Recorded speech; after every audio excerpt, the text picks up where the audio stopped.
तक धिन तोम तक धिन तोम तक धिन ताम तक ते ते हित ता ते ही तेहिदत तक धिकी जनु तदिकिन तोम धित तंगड़ तक तरगड़ तक ता तद तंगड़ तक तरगड़ तक ताई धित तंगड़ तक तरगड़ तक तक तद्धीम तद्दिगिन्नत तक तद्धीम तद्दिगिन्नत तक तद्धीम तद्दिगिन्नत तक तद्दिगिन्नत तक दिक्कु तद्दिगिन्नत धित तंगड़ तक तरगड़ तक ता तद तंगड़ तक तरगड़ तक ताई धित तंगड़ तक तरगड़ तक धित तंगड़ तक तरगड़ तक ता तक तद्धीम तद्दिगिन्नत तक तद्धीम तद्दिगिन्नत तक तद्धीम तद्दिगिन्नत तक तद्दिगिन्नत तक दिक्कु तद्दिगिन्नत तद्दिगिन्नत तक तद्दिगिन्नत तक दिक्कु तद्दिगिन्नत ताम तत्तै तै हित्तत्ता ते हि तेहिदत् ताम तत्तै तै हित्तत्ता ते हि तेहिदत् ताम तत्तै तै हित्तत्तक धिकि जनु तदिगिनतों ताम तत्तै तै हित्तत्ता.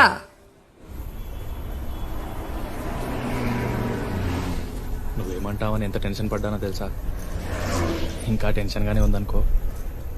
అంటే నువ్వు రాసిన దాంట్లో లాస్ట్ వర్డ్ నన్ను పెళ్లి చేసుకుంటానన్నది తప్ప నాకేం అర్థం కాలేదు. అందుకే నేను ప్రింట్అవుట్ తెమ్మన్నా. తెచ్చావా? తెచ్చాను. అయినా ఇందులో అర్థం కాకపోవడానికి ఏముంది? అంటే నా సెకండ్ లాంగ్వేజ్ హిందీ బాబు. నాకు తెలుగు చదవడం రాదు. చిన్నప్పుడు రూర్కెలాలో ఉండేవాళ్ళం. అవునా? అయితే ఇప్పుడు మొత్తం చదివి వినిపించాలా నీకు? Embarrassing moment. అది చెప్పలేకే కదా మెయిల్ పెట్టాను. ఏం రాసావో తెలుసుకోవాలని నాకుంది. ముందు చదువు, తర్వాత మాట్లాడుకుందాం. ఎక్కడ కూర్చుందాం? కాఫీ తాగుదామా? ఓకే. మా నాన్న ఎక్కువ చదువుకోలేదు. రూర్కెలాలో క్లాస్ 4 ఉద్యోగం. మాకు ఊర్లో చిన్న కొబ్బరి తోట ఉండేది. తుఫాన్కి పూతకి కాయకి పనికి రాకుండా పోయింది. అప్పుడు వెళ్ళిపోయాం రూర్కెలా. అన్నయ్య నేను పుట్టాక కూడా మా నాన్నగారి జీతం 1800. 1800తో 4 మనుషులు ఎలా బతుకుతారో నీకు ఐడియా ఉందో లేదో నాకు తెలీదు.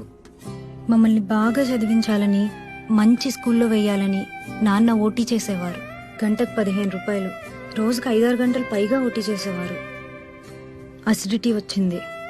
బాగా ఆకలితో ఇంటికొస్తే కడుపు నిండా తినేంత వీలుగా రుచికరమైన భోజనం ఉండేది కాదు.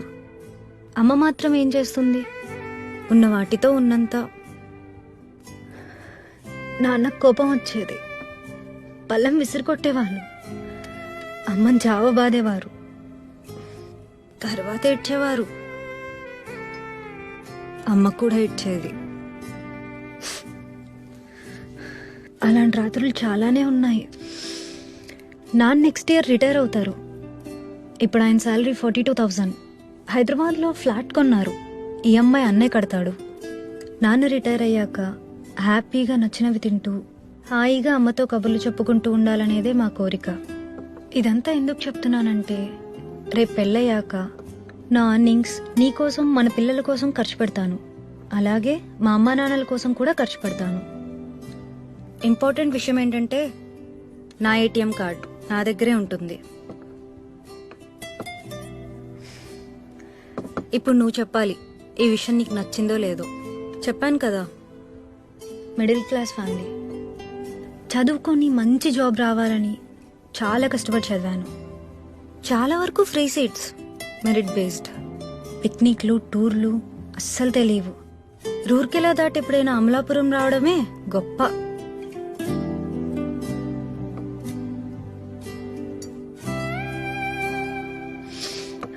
One more coffee please.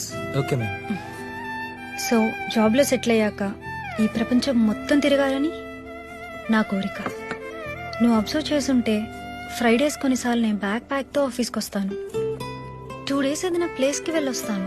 Hyderabad surroundings, Karnataka, Maharashtra చాలా ప్లేసెస్ చూశాను.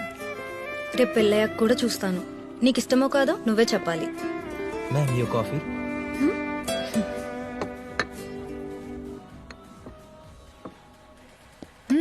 నాకు కాఫీ అంటే చాలా ఇష్టం. నీకు ఇంకోటి చెప్పనా? వద్దు, ఇట్స్ ఓకే.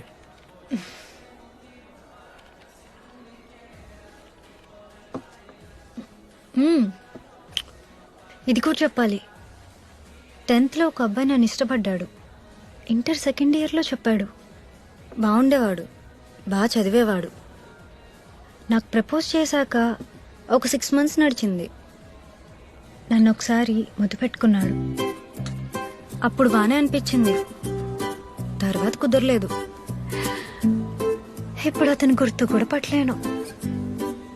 ఆ తర్వాత ఎవరు లేరు. ఇంకేమైనా ఉన్నాయా? I mean conditions. Excuse me, will please. Sure. ఇంకేం లేవు. ఫైనల్గా ఏమంటానంటే, నిన్నొద్దంటానికి ఏ రీజన్ లేదు. మంచివాడివి, నీ బిహేవియర్ కూడా బాగుంటుంది. సో నేను నిన్ను ప్రేమిస్తాను, గౌరవిస్తాను. మా అమ్మా నాన్నల పట్ల పెళ్ళైన తర్వాత కూడా ఎలా ఉంటానో చెప్పిన నా ఆలోచనలు, నా ఫీలింగ్స్ ఎలా ఉన్నాయో నీకు చెప్పాను కదా. అలాగే నీ పేరెంట్స్ పట్ల నీ ఫీలింగ్స్ తెలుసుకొని ఫేక్గా కాకుండా హార్ట్ఫుల్గా వాళ్ళని గౌరవిస్తాను. నిన్ను మా వాళ్ళు గౌరవించేలా చూసుకుంటాను. అండ్ నాకు బీపీ, షుగర్, థైరాయిడ్, పీసీఓడి లాంటి ప్రాబ్లమ్స్ ఏం లేవు. ఈ మధ్య సైట్ వచ్చింది, మినిమల్, బట్ అది పెద్ద ప్రాబ్లం అవుతుంది అనుకోవట్లా. సో మన జర్నీ బాగుంటుంది. నా సెక్సువల్ అప్డేట్ కూడా బాగానే ఉంటుంది అనుకుంటున్నా. Hey wait, I'll pay.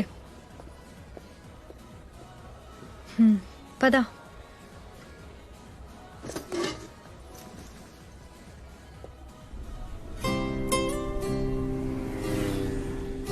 So మన జర్నీ బాగుంటుంది, చాలా ముందుకెళ్తుంది.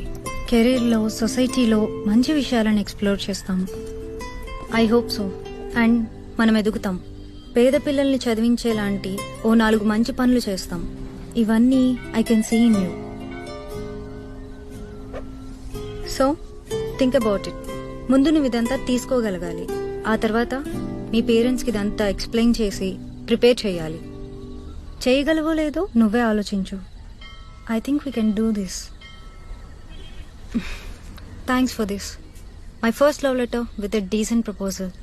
బయలుదేరదామా? ఒక నిమిషం. ఏంటి?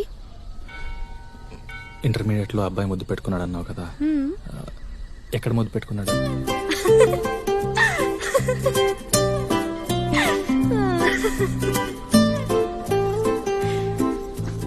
ముందు నేను చెప్పింది ఓకేనో కాదు మీ పేరెంట్స్ అడిగి చెప్పు. ఆ తర్వాత చెప్తా ఎక్కడ ముద్దు పెట్టుకున్నాడు. బాయ్, రేపు కలుద్దాం.